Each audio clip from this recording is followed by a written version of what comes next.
Hey guys, and welcome to my channel. Today we're going to go over why you should compete more often, whether you're a new athlete to the sport and you don't have a competition under your belt yet, or whether you're a little bit more intermediate and you have a few meets that you've done already. Now, to kind of get the ball rolling, for those of you that are new and haven't done anything at all, I highly suggest that you go out there and you sign up for a competition. It's going to make a big difference in your own training, and I'll tell you why. Just setting yourself up for a competition in of itself will kind of force you to kick it into overdrive, where it's not so much just casually training anymore, but you actually have a fixed goal in mind and the pressure is on to perform well. Now, the biggest thing and the biggest rebuttal that I get from people when I tell them to go ahead and sign up for their first competition is that they just believe that they're not strong enough. Now, if you're looking at powerlifting as a very black and white sport where there's a winner and there's a loser, in that sense, then you could see why that could discourage some people from even signing up in the first place. But really, powerlifting is not a sport where you're really looking out to just outright beat the competition. I mean, of course you want to place first, of course you want to do very well, but it's really a sport where your own personal journey is extremely important.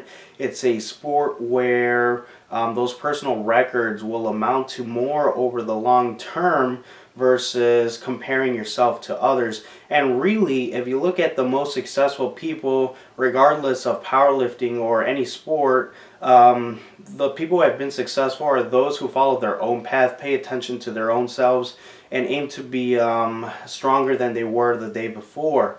So everyday improvements. So if you start looking at the sport like this, it's a little bit easier to want to sign up. When I first went into my first meet, I kind of understood the concept, but I was still a little bit wary. Nevertheless, I used that first meet as a baseline to be able to go ahead and build off of for later competitions. So that just kind of gets you in the groove. And in my personal opinion, I honestly believe that you're really not a powerlifter until you do a powerlifting competition. Now, I know this is very controversial, but I really do think there's a difference between training for a powerlifting meet and and just kind of going through the motions and not training up to something, because it just really takes you to the next level. So for those of you who have competed, you know exactly what I'm talking about. It really pushes your training to something where, before you were kind of just taking it easy in the off season, and then in season, you know that it's do or die. You can't miss training sessions. You can't take it easy. Forego the drinking, forego the overeating, etc. That sort of thing is go time. So that kind of brings me to my later part, or my second part of this video is for the more intermediate lifters who already have a few meets under the belt. That's why what I just mentioned, that's why you should be competing a little bit more often, because it's almost like every single time you compete you get that little extra boost, which puts you a little bit further. Every single time that you sign up for a new competition, it's that new cycle of, okay, it's time to kind of push a little bit more. Even if it's 5, 10, 15, 20 pounds, whatever it may be, every single time you're putting yourself at a new meet, you're adding a little bit more to your total, chipping away at those numbers. Next thing you know, you'll be really far ahead in the game.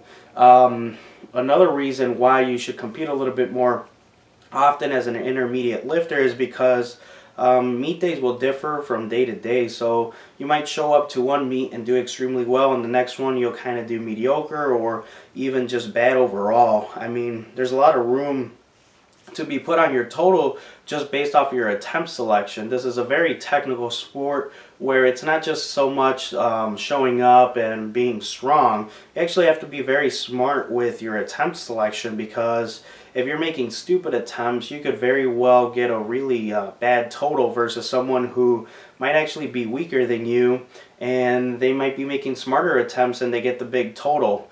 So for that reason, I tell people compete more often, just so you can chip away at your total. So if you guys like this video, make sure to comment, subscribe, give it a thumbs up, anything really, just so that I know to keep putting out content like this. And as always, I really do appreciate your time. So thank you guys.